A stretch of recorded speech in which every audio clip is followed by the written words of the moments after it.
Hello बच्चों, welcome to मेधावी गुरुकुल। आज जो हमारा टॉपिक है वो है भोजन और पोषक तत्व, फूड और न्यूट्रिएंट से रिलेटेड है।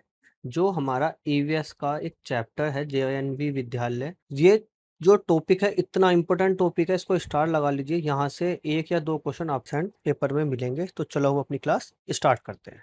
सबसे पहला है फूड। भोजन क्या होता है? बस सिंपल सी बात वो याद रखेंगे, वह पदार्थ है जिसे हम खाते या पीते हैं।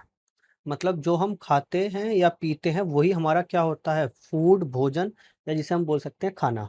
जैसे एग्जाम्पल हो गए रोटी, चावल, दाल, दूध, फल, सब्जियां आदि। ये सभी किसके एग्जाम्पल हैं? फूड के एग्जाम्पल हैं। और इन फूड से हमें क्या मिलते हैं? हमारे शरीर को ऊर्जा, वृद्धि और स्वस्थ रहने के लिए आवश्यक पदार्थ हमें इन फूड से मिलते हैं। आप इतनी बात समझ गए होंगे। आगे देखते हैं। न्यूट्रिएंट्स मतलब पोषक तत्व। पोषक तत्व होते क्या हैं? जो भोजन हमने खाया वो भोजन हमें क्या देते हैं? हमारे शरीर को ऊर्जा देते हैं, शरीर की वृद्धि और मरम्मत करते हैं और शरीर को स्वस्थ रखते हैं। पोषक तत्व कहलाते हैं। पोषक तत्व के एग्जाम्पल क्या क्या होंगे? कार्बोहाइड्रेट, प्रोटीन, फैट, विटामिन्स और मिनरल्स। ये इसके एग्जाम्पल हैं। अब दोनों में हम डिफरेंस देख लेते हैं। सिंपल सी बात, हमने क्या पिया? दूध पिया, तो ये हमारा हो गया फूड। और उस दूध से हमको क्या मिला? प्रोटीन मिला हमारे शरीर को, फैट और कैल्शियम। तो ये सभी जो तीनों जो हमें उस दूध से मिले हैं वो हमारे हो गए पोषक तत्व। अब आपने फूड और पोषक तत्व, हमारे न्यूट्रिएंट्स में अंतर समझ लिया होगा। आगे देखते हैं। बच्चों, वीडियो को लाइक जरूर कर देना। और इतना इंपॉर्टेंट चैप्टर है ये कि आपको पेपर में इससे एक या दो क्वेश्चन दिख जाएंगे। आगे है, जो हमारे न्यूट्रिएंट्स होते हैं, जो हमारे पोषक तत्व होते हैं, वो दो प्रकार के होते हैं। एक होता है मैक्रो न्यूट्रिएंट्स और एक होता है माइक्रो न्यूट्रिएंट्स। मैक्रो और माइक्रो, ये दो प्रकार के न्यूट्रिएंट्स होते हैं। इनको भी हम एक बार अच्छे से डीप से समझ लेते हैं। सबसे पहला है मैक्रो। देखो, मैक्रो माने होता है अधिक। मैक्रो जो वर्ड बना है उसका मतलब होता है अधिक। तो इसमें क्या है इसकी डेफिनेशन? जिन पोषक तत्वों को शरीर को अधिक मात्रा में आवश्यकता होती है। मतलब जो फूड हमने खाया और उससे मिलने वाले जो न्यूट्रिएंट्स होते हैं उनकी जो मात्रा है वो हमारे शरीर को अधिक है, उनको हमें डेली यूज करना है। इसीलिए इनको क्या बोलते हैं? मैक्रो न्यूट्रिएंट्स, जिनकी मात्रा शरीर को अधिक पड़ती है। इस बात को आप याद रखेंगे। जिन पोषक तत्वों की आवश्यकता हमारे शरीर को अधिक अधिक पड़ती है उन्हें क्या बोलते हैं? Macro nutrients. जैसे हमारे हो गए कार्बोहाइड्रेट, जो हमारे शरीर को क्या देते हैं? ऊर्जा देते हैं। प्रोटीन हमारे शरीर को वृद्धि और मरम्मत में हेल्प करते हैं।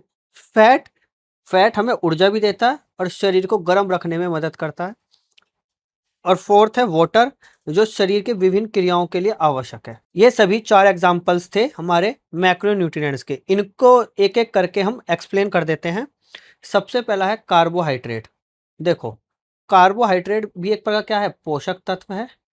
और ये कार्बोहाइड्रेट क्या होते हैं? जब भी हमने कोई भोजन खाया, उस भोजन से जब हमें कार्बोहाइड्रेट मिलेगा तो वो जो कार्बोहाइड्रेट है वो हमारे शरीर को क्या प्रदान करते हैं? ऊर्जा प्रदान करते हैं, एनर्जी देते हैं। कि कार्बोहाइड्रेट से हमारे शरीर को क्या मिलती है? ऊर्जा मिलती है। ठीक है बच्चों, यहाँ से मैंने बॉक्स में भी लिख रखा है, कार्बोहाइड्रेट से हमें क्या मिलती है? ऊर्जा मिलती है। आगे, कार्बोहाइड्रेट के मुख्य एग्जाम्पल, उदाहरण क्या क्या है?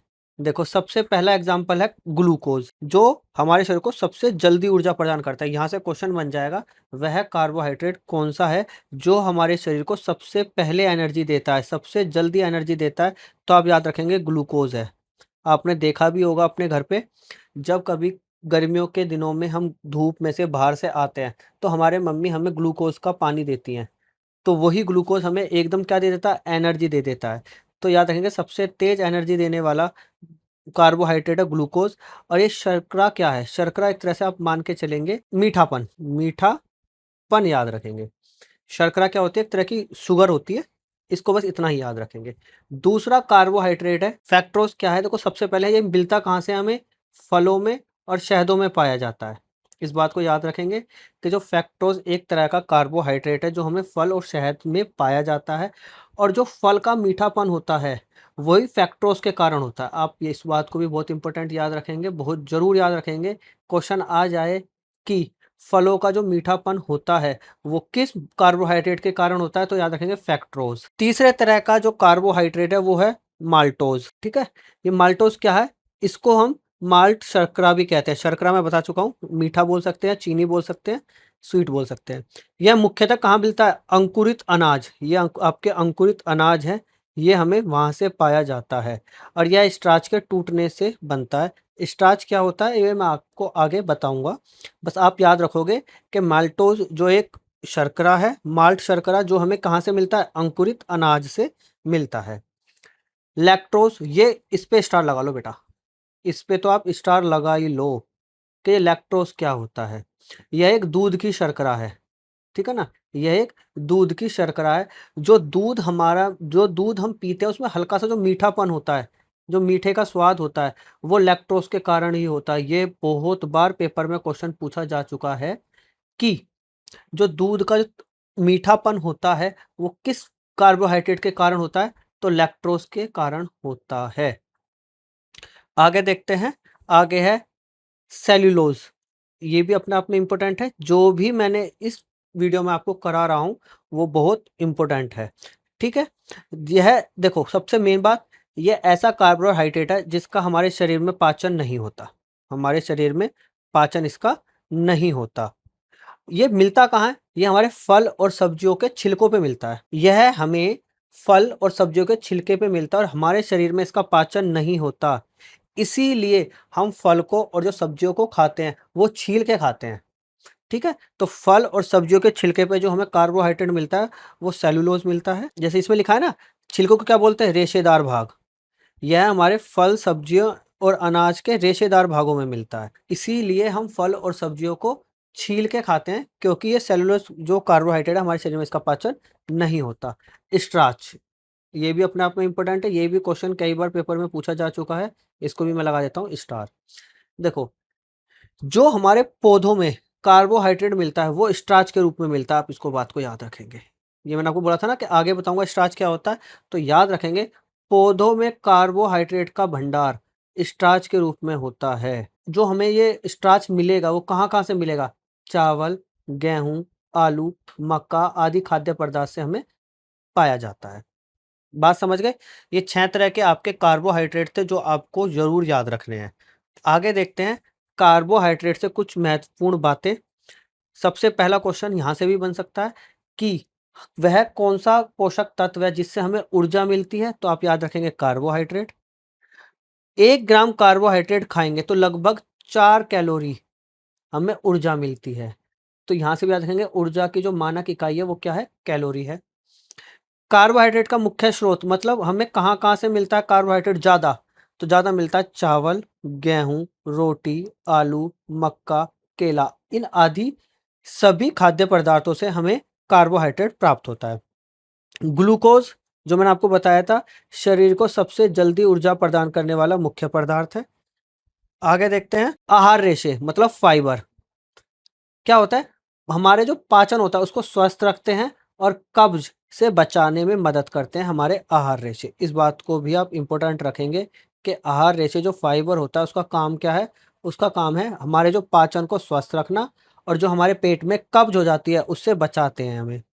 देखो कार्बोहाइड्रेट बना किस किस से है, कार्बन, हाइड्रोजन और ऑक्सीजन, इन सभी से मिलकर बना है हमारा कार्बोहाइड्रेट, जिसमें कार्बन होता है 1 मात्रा में, हाइड्रोजन होती है 2 मात्रा में और ऑक्सीजन होती है 1 मात्रा में। आप इसको याद रखेंगे 1:2:1 किनका है, तो देखो कार्बन 1, हाइड्रोजन 2 और ऑक्सीजन जब 1 मात्रा में मिलेंगे तभी हमारा बनेगा कार्बोहाइड्रेट। ये था हमारा कार्बोहाइड्रेट से रिलेटेड जो भी इंपॉर्टेंट बातें थी आपको बता दी हैं। आगे चलते हैं हम, नेक्स्ट है हमारा फैट, वसा। देखो वसा हमें क्या देता है, वसा भी हमारे शरीर को क्या देता है, ऊर्जा प्रदान करता है।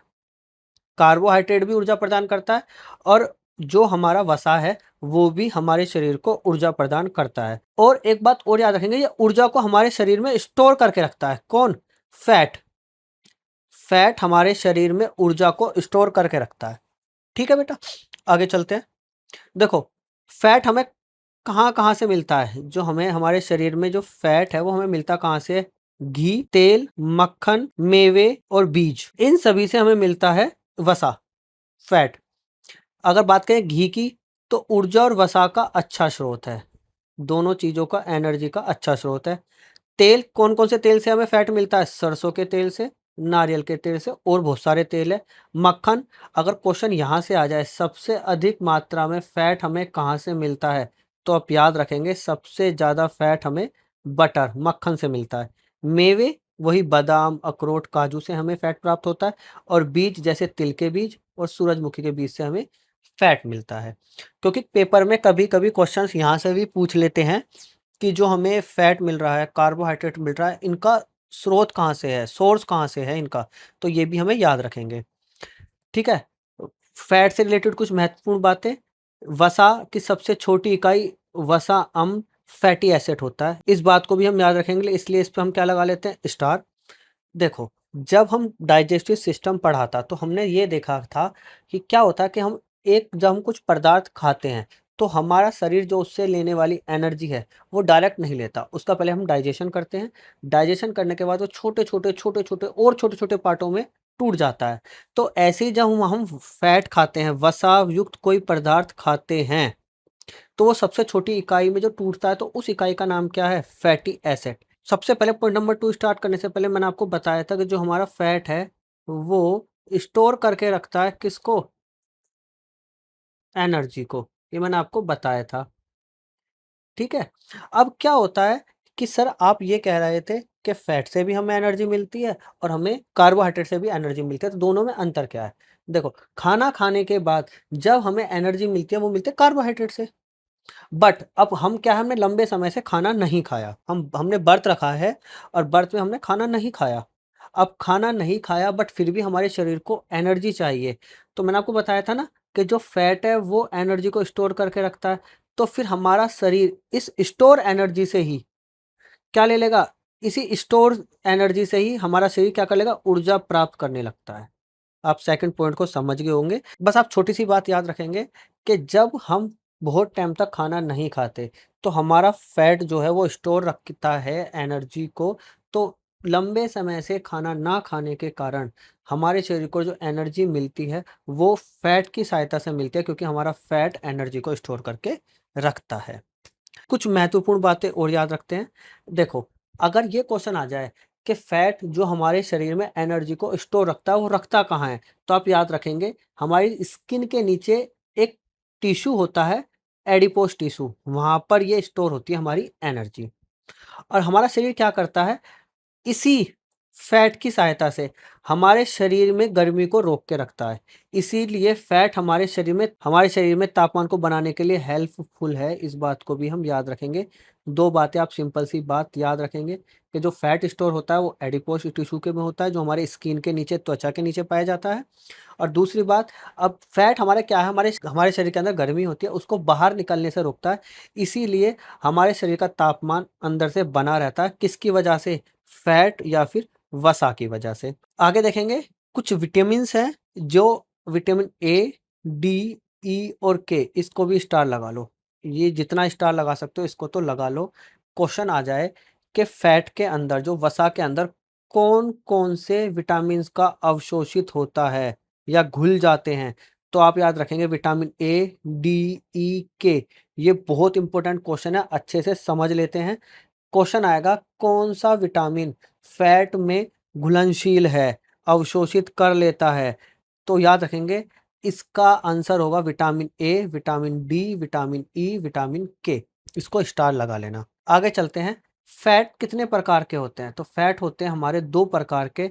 एक होता है अनसैचुरेटेड फैट, दूसरा होता है सैचुरेटेड फैट। इनको भी एक बार अच्छे से देख लेते हैं। अनसैचुरेटेड फैट कौन से होते हैं, जो हमारे शरीर के लिए स्वास्थ्य मतलब अच्छे माने जाते हैं। याद रखना, अनसैचुरेटेड फैट कौन से होते हैं, जो हमारे सेहत के लिए अच्छे माने जाते हैं, जिनको हमारा शरीर अच्छे से डाइजेस्ट कर लेता है, उन्हीं को बोलते हैं अनसैचुरेटेड फैट। ये प्राय लिक्विड रूप में होते हैं, ठीक है ना, ये प्राय लिक्विड रूप में होते हैं, और इनको हम गुड फैट भी बोलते हैं। गुड फैट क्यों बोलते हैं, क्योंकि इनका डाइजेशन हमारा शरीर अच्छे से कर लेता है। और आगे ये हमें किससे मिलते हैं, हमें पौधों से प्राप्त होते हैं। ये जो अनसैचुरेटेड फैट है वो हमें पौधे से प्राप्त होता है, जैसे सरसों का तेल, जैतून का तेल, सूरजमुखी का तेल, मूंगफली का तेल, बादाम, अखरोट, ये सभी हमें कहाँ से मिलते हैं? पौधों से प्राप्त होते हैं। ठीक है, पर एक अपवाद है। अपवाद का मतलब होता है कि ये चीज़ें हमारे रूल और रेगुलेशन से थोड़ी अलग है। मछली का तेल, मछली के तेल से भी हमें अनसैचुरेटेड फैट मिलता है, बट मछली तो जानवर है, तो इसीलिए अपवाद है, इसको हम स्टार लगा लेते हैं। अपवाद मतलब अलग, क्योंकि अनसैचुरेटेड फैट जो हमें पौधे से मिलता है, बट जो मछली है वो तो हमारा क्या है? जानवर है, इसीलिए अपवाद है, थोड़ा हटके है। इसको हम जरूर याद रखेंगे कि मछली के तेल से भी हमें अनसैचुरेटेड फैट मिलता है। आगे है सैचुरेटेड फैट। सैचुरेटेड फैट क्या होता है? जो हमारे स्वास्थ्य के लिए हानिकारक है, इनको हमारा शरीर अच्छे से पचा नहीं पाता। ये हमें मुख्यतः ठोस रूप में मिलते हैं, सॉलिड रूप में मिलते हैं। इसको हम बैड फैट के रूप में भी जानते हैं। इसका मुख्य स्रोत मतलब हमें कहाँ से मिलता है? हमें मिलता है पशुओं से, एनिमल से, जैसे घी। अब कहोगे सर घी तो एनिमल से नहीं मिलता। बेटा एनिमल के दूध, एनिमल जो गाय है वो दूध देती है, दूध से हमारा क्या बनता है? घी, मक्खन, पनीर, मलाई, क्रीम। ये सभी किसके एग्जाम्पल है? सैचुरेटेड फैट के, जो हमारा बैड फैट कहलाता है। इसका भी एक अपवाद है। अपवाद मतलब ये अलग है कि नारियल का तेल। किसका तेल? नारियल का तेल, क्योंकि ये भी अलग है, क्योंकि नारियल तो एक तरह का पौधा है, बट ये सैचुरेटेड फैट है जो हमारे शरीर के लिए अच्छा नहीं है, इसीलिए इसको क्या बोलते हैं? बैड फैट बोलते हैं। ठीक है बच्चों, आगे देखते हैं। अगर हमारे शरीर में फैट, वसा की कमी या अधिकता हो जाएगी तो हमारे शरीर में क्या हो जाएगा? देखो, अगर हमारे शरीर में फैट की कमी होगी, मतलब अगर हम फैट कम मात्रा में लेंगे, तो हमारी त्वचा में क्या हो जाएगी? सूखापन आ जाएगा, हमारी स्किन क्या हो जाएगी? ड्राई हो जाएगी। ये क्वेश्चन भी इंपॉर्टेंट है, इसको भी स्टार लगा लो कि वसा की कमी से हमारे शरीर में त्वचा में रूखापन, देखो दिख रहा है ना ऐसे, ये हो जाएगा। बट अगर हम फैट को अधिक खाएंगे, मतलब एक्सेस मात्रा में अगर हम फैट खाते हैं, तो उससे हमारे शरीर कैसा हो जाएगा? मोटापन हो जाएगा, और हृदय मतलब हार्ट संबंधित प्रॉब्लम हो सकती है, जिससे हमारे आगे जाकर हमें हार्ट अटैक आ सकता है। हम अगर फैट युक्त पदार्थ ज़्यादा खाएंगे तो उससे हमें मोटापन या मोटापा बोल सकते हैं, और हृदय मतलब हार्ट संबंधित प्रॉब्लम, जिससे हमें आगे इन फ्यूचर में जाके हार्ट अटैक की प्रॉब्लम आ सकते हैं। आप इसको भी याद रखेंगे। आगे देखते हैं प्रोटीन। ये तीसरे तरह का हमारा मैक्रो न्यूट्रिएंट्स था, प्रोटीन। इसका नामकरण मतलब जो प्रोटीन नाम दिया वो किसने दिया? जे बर्जीलियस। इसको भी हम याद रखेंगे कि ये जो प्रोटीन का जो नामकरण करा था वो किसने करा था? जे बर्जीलियस ने किया था। देखो, प्रोटीन भोजन में पाए जाना वह प्रमुख पोषक तत्व है जो हमारे शरीर को वृद्धि, मतलब जो हम प्रोटीन खाएंगे तो हमारे शरीर में ग्रोथ, डेवलपमेंट, और जो हमारे शरीर में टिश्यू टूट जाते हैं उनकी रिपेयर के लिए बहुत जरूरी है। मतलब ये एनर्जी नहीं देता, इस बात को याद रखेंगे। जो जो प्रोटीन है वो हमारे शरीर को एनर्जी नहीं देता, वो क्या देता है हमारे शरीर को? हमारे शरीर में वृद्धि, ग्रोथ, डेवलपमेंट और रिपेयर का काम करता है। प्रोटीन हमारे शरीर में इन सभी तीन चीज़ों का काम करता है। अगर हमारे शरीर में वृद्धि की आवश्यकता होगी तो हमें प्रोटीन युक्त सामान ही खाना पड़ेगा। जो प्रोटीन है वो हमें मुख्यतः कहाँ से मिलता है? हमें मिल्क से मिलता है, एग अंडे से मिलता है, दाल से मिलता है, सोयाबीन, मछली, मांस, पनीर, इन सभी चीज़ों से हमें प्रोटीन मिलता है। आगे है प्रोटीन के मुख्य कार्य क्या है? मुख्य कार्य है प्रोटीन हमारे शरीर में ग्रोथ देता है, वृद्धि देता है। प्रोटीन बच्चों के शरीर को वृद्धि और विकास में सहायता करता है, इस बात को हम याद रखेंगे, स्टार लगा लेते हैं। जो हमारे शरीर में टिश्यू होते हैं उनको रिपेयर, जैसे कि जब हम जिम जाते हैं, जिम जाने के बाद हमारे शरीर में बहुत दर्द होता है, तो उसमें क्या होता है? हमारे टिश्यू टूट जाते हैं। तो टिश्यू टूट गए तो उसके बाद अगर हम प्रोटीन युक्त कोई खाद्य पदार्थ ले लेंगे तो जो हमारे टिश्यू टूटे हैं उनकी रिपेयर करने में बहुत हेल्प करता है। आगे देखते हैं हमारे मसल निर्माण में, हमारे मसल बिल्डिंग में भी ये बहुत हेल्प करता है, हमारी मांसपेशियों के निर्माण में भी यह बहुत हेल्प करता है। इसीलिए हम प्रोटीन को बॉडी बिल्डर कहा जाता है, इस बात को याद रखना। बॉडी बिल्डर हमारे शरीर में किस खाद्य पदार्थ को बोला जाता है? तो प्रोटीन को बोला जाता है, क्योंकि यह मांसपेशियों के निर्माण में और विकास में बहुत हेल्प करता है, जो हमारी मसल्स होती हैं। तभी तो हम बॉडी बिल्डर बनेंगे। देखो जैसे छोटा सा बच्चा दिख रहा है। आगे चलते हैं। देखो प्रोटीन की कुछ इंपॉर्टेंट बातें। सबसे पहला, पॉइंट नंबर 1, कुछ एंजाइम्स जो हमने डाइजेस्टिव सिस्टम में पढ़े थे, हार्मोन्स और कुछ एंटीबॉडीज प्रोटीन होती हैं, जो हमारे शरीर में कुछ रोग हो जाता है उससे लड़ती है हमारी एंटीबॉडीज। ठीक है ना। अब बात आती है हमें प्रोटीन कितना चाहिए होता है। प्रोटीन की आवश्यकता कैसे होती है? प्रोटीन की जो आवश्यकता होती है बॉडी वेट के अकॉर्डिंग होती है। जैसे अगर कोई व्यक्ति 100 किलो का है तो उसे प्रोटीन की ज़्यादा आवश्यकता होगी, अगर कोई व्यक्ति 40 किलो के हिसाब से, मतलब अगर 40 किलो का तो उसे उसके हिसाब से प्रोटीन की आवश्यकता होगी, कोई 60 किलो का उसके हिसाब से और कोई 100 किलो का उसके हिसाब से। तो प्रोटीन की जो मात्रा होती है वो हमारे बॉडी वेट के डिपेंड करती है। आगे क्या है? देखो एमिनो एसिड, तीसरा है एमिनो एसिड। वही प्रोटीन की सबसे छोटी इकाई क्या होती है? एमिनो एसिड होती है। बात समझ में आई? अब एमिनो एसिड क्या होते हैं? याद रखना 20 तरह के एमिनो एसिड पाए जाते हैं हमारे शरीर में, और जब 20 तरह के एमिनो एसिड बनते हैं तब क्या बनता है? प्रोटीन बनता है। ये बात आप याद रख सकते हो, वेरी गुड। नहीं रख सकते कोई बात नहीं, बट उसकी छोटी इकाई को याद रखेंगे, जो उसकी मूल इकाई है वो अमीनो एसिड है। 20 तरह के अमीनो एसिड बनेंगे तब जाकर एक प्रोटीन बनेगा। प्रोटीन की कमी से कौन कौन से रोग होते हैं? तो प्रोटीन की कमी से होता है, एक है कावाशिकोर, जिससे सूजन, पेट फूलना और वृद्धि में कमी। ये जो आपको बच्चा दिख रहा है यही प्रोटीन की कमी से दिख रहा है। आगे है कुपोषण। कुपोषण में क्या होता है? कमजोरी हो जाती है, वजन कम होने लगता है और वृद्धि और विकास में कमी आती है। और एक है मरसूमस, शरीर में वजन की कमी, मांसपेशियां बहुत कम होना और अत्यधिक कमजोरी। ये 3 प्रोटीन की कमी से होने वाले रोग हैं जो आपको याद रखने हैं। आगे क्या है? प्रोटीन के कुछ एग्जाम्पल्स भी देख लेते हैं। एक है ओप्सिन प्रोटीन। देखो ओप्सिन प्रोटीन मुख्यतः हमारे कहाँ पाया जाता है? ये हमारी आंखों में पाया जाता है। ओप्सिन प्रोटीन हमारे कहाँ पाया जाता है? आंखों में पाया जाता है।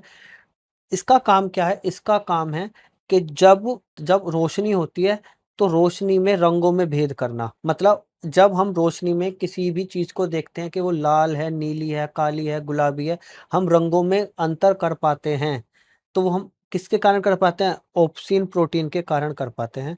अगर ओप्सिन प्रोटीन संबंधित असमानता आती है, अगर इस प्रोटीन में कोई दिक्कत आती है तो हमारे शरीर क्या हो जाता है?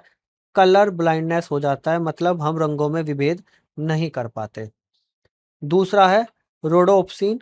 रोडोप्सिन क्या होता है? यह भी हमारी आंखों में रेटिना में पाया जाता है। आंखों के अंदर एक जगह है, वो रेटिना में पाया जाता है। अगर इस प्रोटीन की कमी होती है तो हमें क्या होता है? हमें नाइट ब्लाइंडनेस हो जाती है। मतलब जो हमारी रेटिना है वो क्या करती है? अंधेरे में वस्तु को देखने में हेल्प करती है। बट अगर अगर ओडोस्पिन प्रोटीन की कमी होती है तो हमें रात में देखने में प्रॉब्लम होगी, इसीलिए हमें नाइट ब्लाइंडनेस हो जाती है। आगे कुछ प्रोटीन के एग्जाम्पल देखते हैं। कैरेटीन। कैरेटीन सबसे पहले याद रखेंगे, कैरेटीन पाया जाता है हमारे डेड सेल्स में। हमारे शरीर में डेड सेल्स में कैरेटीन पाया जाता है। अब आप कहोगे सर डेड सेल्स क्या होते हैं? डेड सेल्स वो हमारे शरीर के अंग है जिनको काटने के बाद हमारे शरीर में खून नहीं निकलता।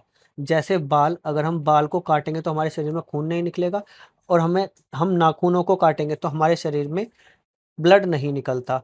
तो इन्हीं जगह पर पाया जाता है कैरेटीन प्रोटीन। ठीक है बच्चों, इस बात को भी हम याद रखेंगे। हीमोग्लोबिन, ये भी स्टार लगा लो। हीमोग्लोबिन क्या होता है? हमारे ब्लड के अंदर पाया जाता है। ठीक है ना। तो हीमोग्लोबिन प्रोटीन के कारण ही हमारे खून का रंग कैसा होता है? लाल। लिखा है ना, ब्लड का लाल रंग हीमोग्लोबिन के कारण ही होता है। इस बात को भी याद रखेंगे, बहुत इंपॉर्टेंट क्वेश्चन है कि कौन से प्रोटीन के कारण ही हमारे ब्लड का रंग लाल होता है? तो याद रखेंगे हीमोग्लोबिन।